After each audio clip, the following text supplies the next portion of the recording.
পাকের কাছে হাত তুলে করতেছেন, হাত তুলে বলতেছে, হে আল্লাহ রাব্বুল আলামিন, আমার হাতকে তুমি কবুল করো।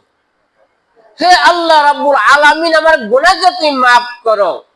এমন করে হাত তুলতে তুলতে তুলতে ওপর থেকে লাগায় রাখছেন।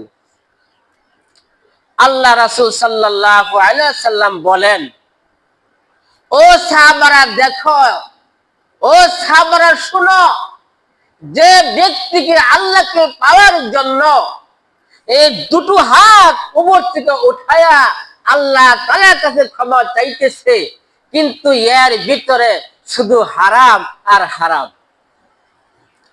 ওই ব্যক্তি যদি এই হারাম খাদ্য খেয়ে অসংখ্য সময় হাত ধরে যদি সারাদিন সারা রাত্র সে বলে, হে আল্লাহ আমার গুনাহ মাফ করো, হে আল্লাহ আমার গুনাহ মাফ করো, আল্লাহ রাব্বুল আলামিন ওই ব্যক্তির গুনাহকে মাফ করবে করবে না।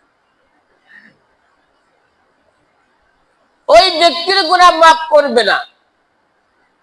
কতটুক হারাম হইল, মনে করেন আমার কাছে 10টি টাকা আছে বা 1000 টাকা আছে, একটা পাঞ্জাবি বানাইব।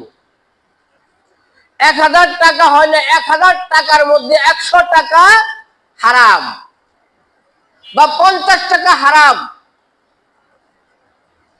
এই 50 টাকা হারামের জন্য আমার হালাল হচ্ছে 950 টাকা। ওই 950 টাকার মধ্যে আমি 50 টাকা হারাম ঢুকাইয়া জমা করলাম, জুব্বা বানাইলাম।